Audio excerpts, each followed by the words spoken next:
Amazing. All right, we got a good panel today, I'm gonna tell you. First things first, we're gonna speak for about 20 minutes. I'm gonna open it up to you guys for any questions that you have. We're focused today, obviously, on sports and technology. I want to introduce each of our panelists briefly, starting with Dave Tisch, angel investor in over 100 companies, several of those being sports, currently managing partner at BoxWorks. You might have also remembered him from created Techstars and also ran Techstars New York. To his left, my friend, senior fantasy analyst Matthew Berry. You see him in ESPN.com, ESPN the magazine, all over TV on ESPN, and one of the busiest individuals I know, and gets calls regularly from athletes for fantasy advice. We'll get into that. To his left, Tobias Dengel, co-founded and sold Leads.com, former VP of AOL, now CEO of WIlliowTree Apps, created apps for GE, Barclays Center, and The Verge, to name a few. Last but certainly not least, Jayne Bussman-Wise, digital chief, Brooklyn Nets, and also digital director of Barclays. Got a big undertaking, especially this year. So let's just dive right into it, because this evolution of sports and technology is pretty remarkable. And in each one of your spaces, you have been impacted directly by sports and technology. And the crazy part about it to me is the games themselves haven't changed, but technology has really evolved them. Dave, let's start with you. What is the most impactful thing that you've been working on in the sports tech space? Yeah, I'll answer that question totally differently. I think one of the, I'm not going to answer your question at all. We're off to a great start. But I think one of the, for me, I'm a startup investor and I fund things on day one. And what's really challenging about the sports industry is that it's a gatekeeper industry. There are such big companies that hold basically the licenses to the properties. And so as a startup going into sports without the access to the content, it's really hard to build a critical mass. And so when you're looking at a sports company early on in their life cycle, figuring out how they're going to get to some scale where they can access the content and can get to some of the bigger properties is really tricky. And so watching technology penetrate sports has been fascinating. I love sports. I'm a diehard sports fan, but I struggle to find sports startups at the earliest stage to invest in because of the gatekeeper aspect. And we're going to get back to that in a few moments. Matthew, fantasy couldn't get much bigger at this point. How has technology changed the game, or how have you seen it evolve, even in the last 5 years? Well, obviously, that's one of the reasons it's become so big, is I think you talk about gatekeepers. One of the gatekeepers to fantasy was there was sort of this nerd aspect to it that people felt like, boy, that's a lot of work. You got to keep stats by hand. You got to figure that out. And the fact of the matter is that now you can play on your iPad. You can play on your smartphone. I mean, any phone that has internet capabilities, you can access all your teams on ESPN.com and play with it. So just the fact that you no longer need to, frankly, do anything other than have some sort of mobile device to play fantasy. All the content's there. You can get highlights to your phone. So the ability to enjoy it and all the stats have been kept, to me, that's one of the biggest technology advances in terms of, without technology, fantasy isn't what it is today. It's because it's become so easy to play and so accessible to everyone. I mean, you may not have time to spend 2 hours and be a fanatical with all the stats like I am, but you can push 3 buttons on your app. And that's all it takes to set your lineup these days. And certainly remarkable now that we can be able to tweet you and get fantasy advice on the fly, which we're going to get back to in a moment. Over to Tobias. I'm kind of throwing you a softball question because you just created one of the most fascinating apps that I've seen in sports to date. WIlliowTree actually made the Brooklyn Nets app. Talk to me about creating apps for teams and how that too has evolved in terms of sports entertainment for the fan. Yeah, I mean, I think to David's point, the most interesting thing going on right now is how rights holders can actually get into the business of doing more than just divvying up rights and selling it. So for the last 100 years, the rights holders have just figured out ways to slice up the rights, sell them for as much money as possible. The old joke was NBA stands for nothing but attorneys. That's all changing now. The MLB is leading it, the NBA, the teams. They can actually create products around the rights they own, and I think it's going to completely transform the fan experience both in venue and from home. Jayne, let's head over to you because big undertaking with both the Nets and Barclays Center in general. Biggest evolution in sports and technology you've seen, especially in this last year for you? Yeah, I mean, for us, it was mobile and what the technology in the building and what it allows us to do. So, I mean, we've got free open Wi-Fi, which, a lot of buildings are starting to introduce, but working with Cisco and Stadium Vision Mobile, we've got multicast streaming, so we've got enough bandwidth that everyone in the venue can live stream up to 4 unique camera angles that you're not getting anywhere else. So, using technology for us to enhance the fan experience and just... Thank God, by the way. I mean, just like, it's so frustrating. You go to a game and you want to tweet a photo, you want to like, even just text your buddy like, oh my God, did you see that? Or, hey, where are you? We'll meet at halftime. And like, you can't. Yep. And it's brutal. But you can at our arena. Right, exactly. Well, thank goodness. That's why I watch all my games at Barclays. Perfect. There you go. Yeah, but doesn't it suck that she gets to decide what fans can do and what they can't do with the rights, and that, yes, there's some fragmentation of these rights and sort of building experiences around them, but it's not open to entrepreneurs to build those rights and figure out those experiences. So up to an agency who the Nets hire, or it's up to the Nets themselves to figure out these experiences, when if you actually open it up to entrepreneurs, you're going to find better and bigger innovations. And BAM sits right there too. They hold control over all these things and get to pick. Bob plays God and gets to pick who gets to do what. And at some point, either the teams take control back of those rights because they're selfish and greedy, or BAM gets to do it. And I'm sitting here and I want to fund a sports fan who wants to go. Wait, hold on one second, because I think there's 2 interesting notions going on. First off, you have, to Dave's point, how does a fan, let's step back for 1 second. What if a fan has an amazing idea? How do they come to you and implement ideas for starts? What are you shaking your head about? Me? Oh, no, I'm or to going to Brett? Jayne with that question. You know what I mean? Yeah, I mean, I think what technology allows us to do is, it's that one-to-one communication. I mean, you can tweet us, you can post on Facebook. Like, there's no more of calling or sending a letter. Like, we hear directly from our fans. If there's interesting content, we'll serve it up. So I think the door is a bit more open. They can talk directly to the players, and that's what it allows us to do. So the idea that, good technology comes, I think hopefully to us easier. I mean, that for us, how do we engage Brooklyn and that community? For us is really important. Are you more open to implementation, though? So when fans do come to you with ideas? Yeah, now, I think, for us, it's a crowdsourcing tool. Like, what do fans want? We want to be where they are, and if there's content that they want or where they want, like, we want to hear from them.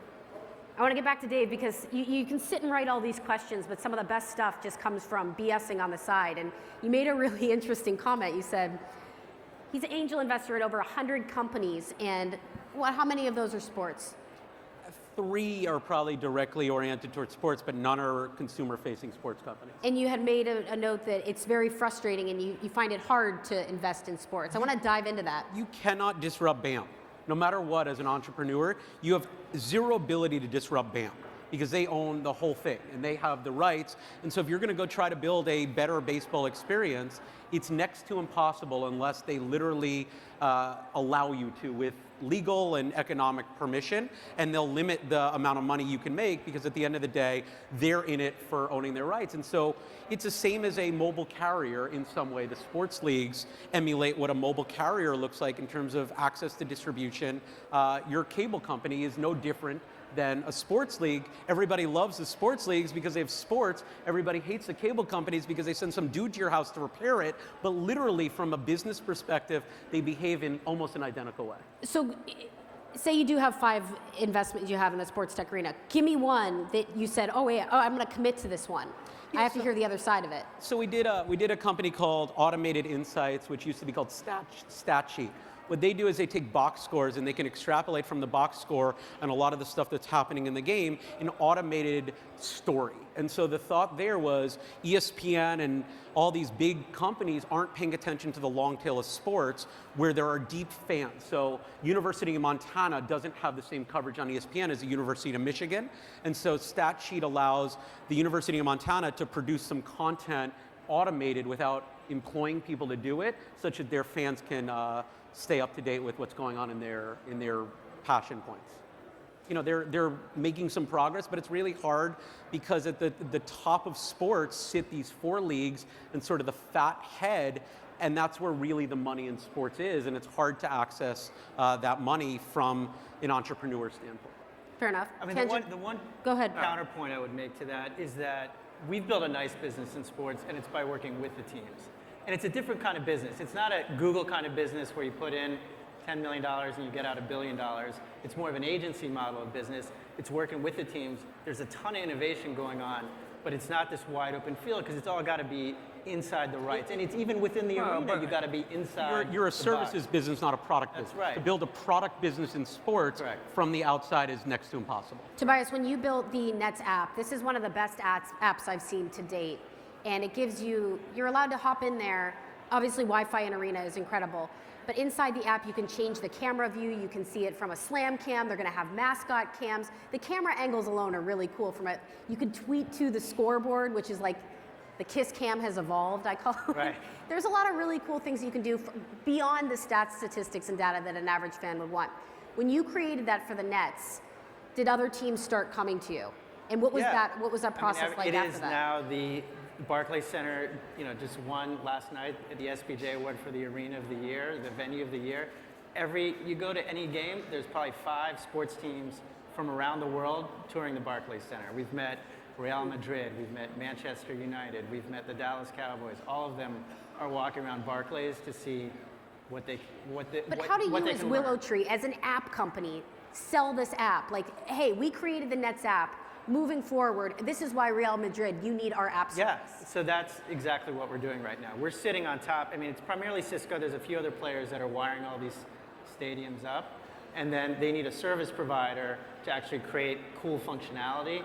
Because, the fans love having connectivity, but the next level is being able to order a beer to your seat. Right. To being able to order a shirt that gets sent, commemorating that game. They can only buy at the game, but they get sent home so you don't have to stand in a line on your way out, that kind of stuff. How long have you been hearing that that's what the future is? We're going to be able to order shit to our seats, and we're going to be able to engage with the athletes. Like, I feel like we're 10 years later, that's still the same idea. But I think we're getting close. I think we're getting closer. You're being a negative Nelly tonight. That's what I'm here for. That's what you are. Douse in cold water. But but I think that, like, look, I'm sitting here. This title of the panel, right? Why 2013 is the best year ever to be a sports fan, and I would agree with that. That technology, whether it's something stupid like just the quality of the TVs, like I don't know if you've had a chance to, and this sounds very company manish, and I don't mean it to be, but like ESPN has a 3D TV channel, and it's unreal. I mean, and they're doing something like 80 games a year, and I have nothing to do with it. But the people that have seen it, like you sort of say, 3D, you put on the glasses and you watch a game in 3D, and it's unreal. I mean, it's really amazing technology. And so, like, or just the fan experience. Like, I wish that every stadium I went to was like Barclays Center, right? That would be great. And so the success that they've had, they just won an SBJ award last night. So the success that arena has had hopefully leads to other arenas saying, you know what? Maybe we need to step up our game. Maybe we can. How can we step up our game? And talking to these 2 and other people, not you, because you'll be like, you can't do it. Go away, get out of sports. But these 2 are helpful. I think that's so, it's interesting too in covering this on the sports tech side for ESPN myself, having these conversations with San Francisco and their new stadium, it's when you have the opportunity to now start from scratch and seeing that, have the capability to build out a huge arena, it's a lot easier. And the older arenas now have to like implement on top, which becomes a challenge. But Matthew, I want to get back to you for a second, because keeping to this theme of why 2013 is the best year to be a sports fan. Fantasy, obviously, it couldn't get any bigger, as I alluded to earlier. I want you to provide a personal example of a moment where you're like, this is huge. That you sat and were like, I can't believe fantasy is this big, but also how technology could drive it even larger than it already is right now. I want you to share a personal story that you always give me. A personal story of like just how big it is? Yeah.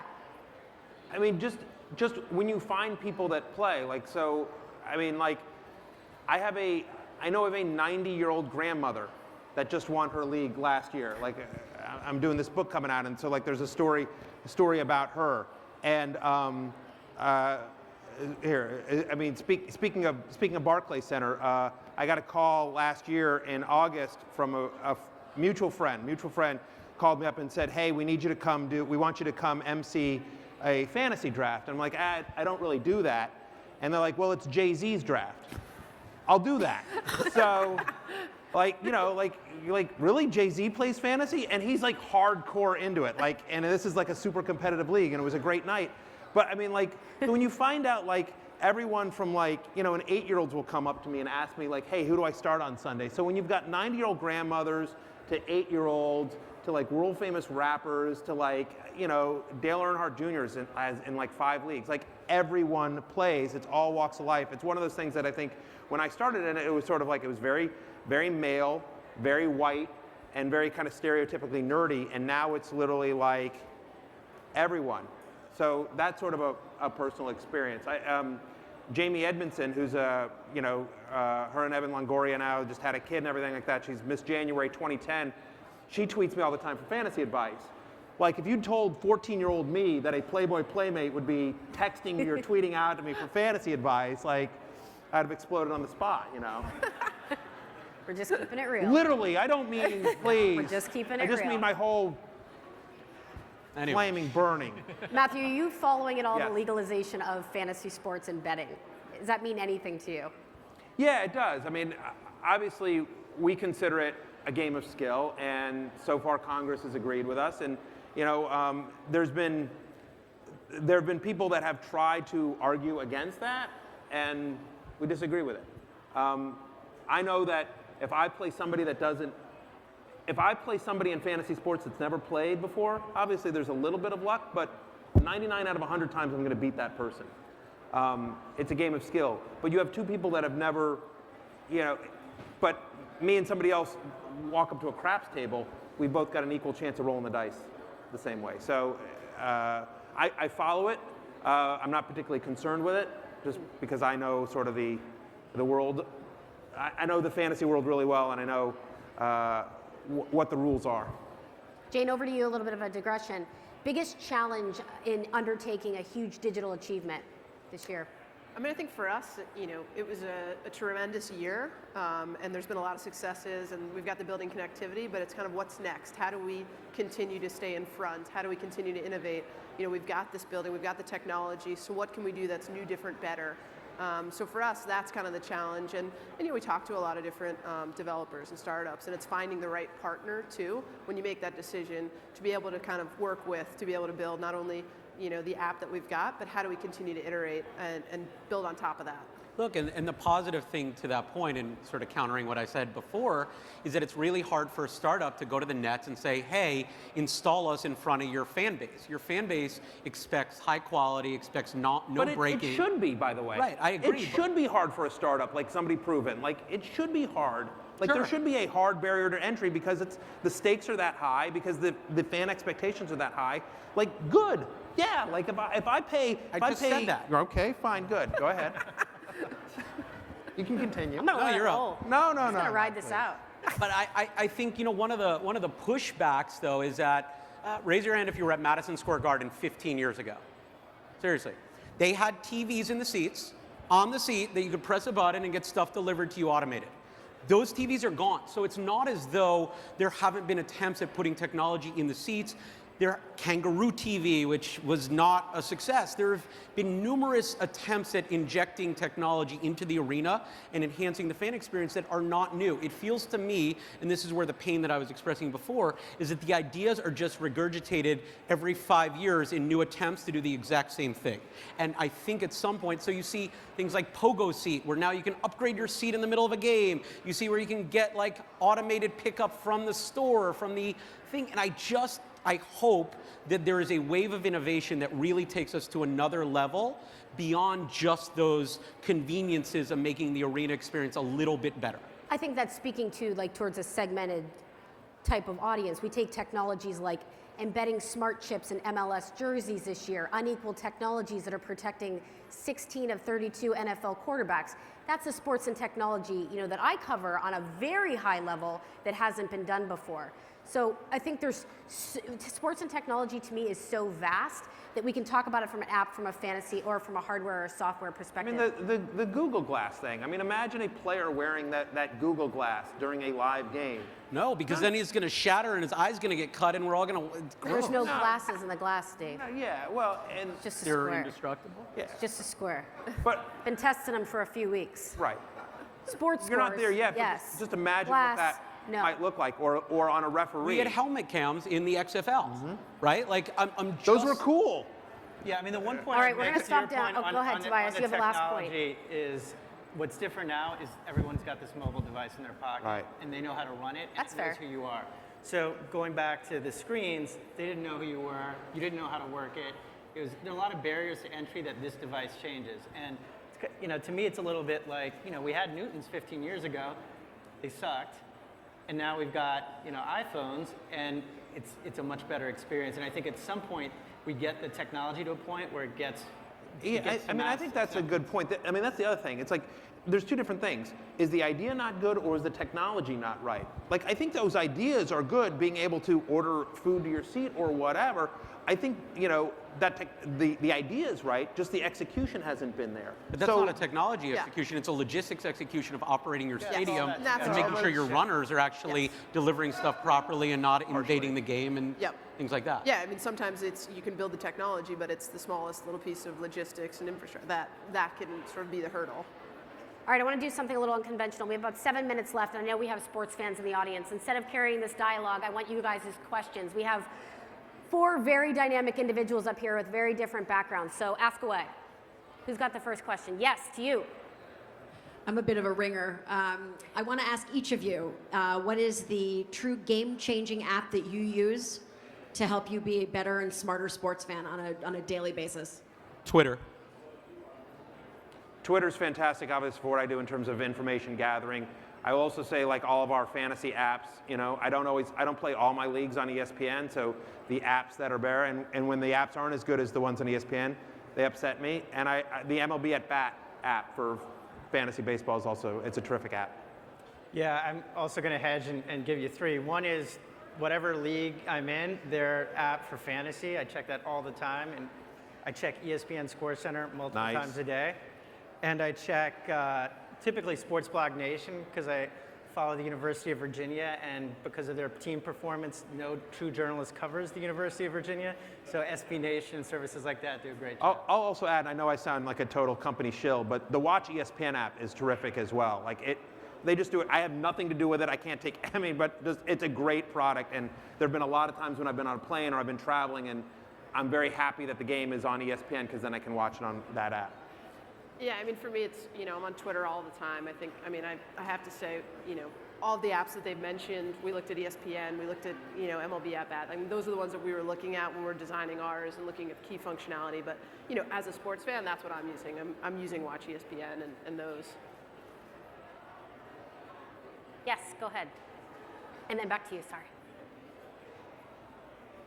This is for David. So you mentioned your frustration with some of the barriers to entry for a consumer-facing app in the sports world. So can you give us some examples of either ideas that you've seen that have failed due to that barrier to entry, or just in general what you'd like to see? I think the biggest opportunity in sports that will force the gatekeepers to allow you access is if you build a community. If you showed up to the Nets with 1 million or 2 million of their fans in your site, they're going to listen to you. If you showed up to baseball with a collection of their fans, they're also going to listen to you. And so I don't think you need to have access to the rights in order to build a powerful fan community. And I think that that's the biggest opportunity in sports startups, is building something that aggregates the community and the passion of a sports fan. And I do think that team-focused communities is a better opportunity than broader-focused sports communities. What doesn't work? Anything that involves you using their logos, their content, their stats, anything like that outside of fantasy, because Congress said that that's public domain. And unless Congress says it's okay, they're not going to give you access to it. I missed you over there before. Go ahead. Sorry. I actually have 2 questions, if that's allowed. One is specifically for Matt. We all talk about how fantasy is bigger than ever, and I think they said the same thing last year. But where do you specifically see the future of fantasy going? And that can be as broad as, an answer as you want it to be. I think the daily fantasy game space continues to grow. I work with a company called Draft Street, and I like them a lot. So I think that's something. I think there's going to be more people like me, right?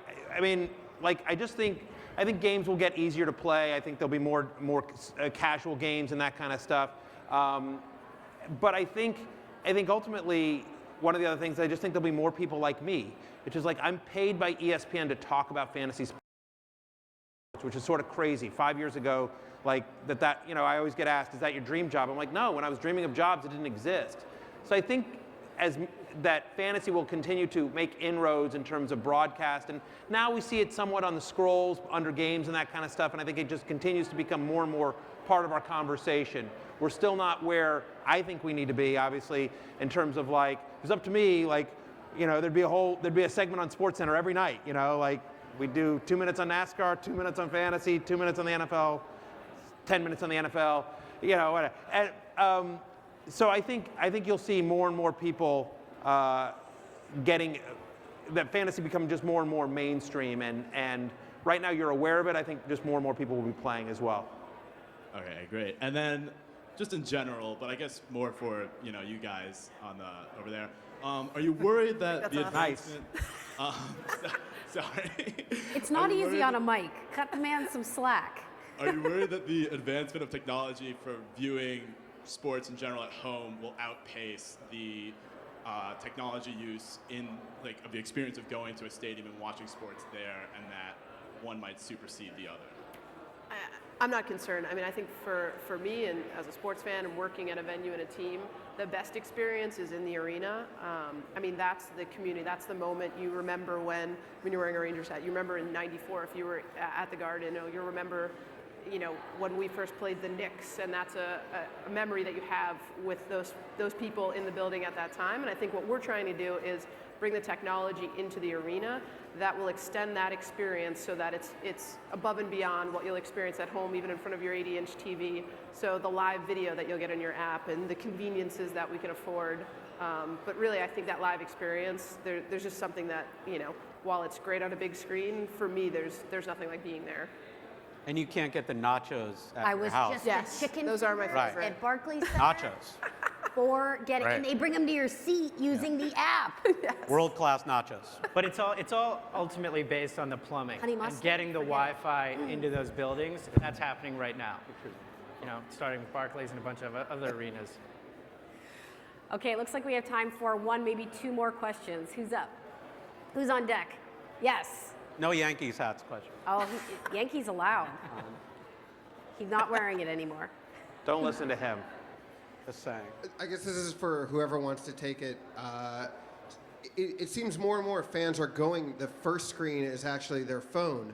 So if the second screen is becoming the TV, I guess Matthew at ESPN, or for anyone, is our first screen, the TV, just really going to be focused on live events?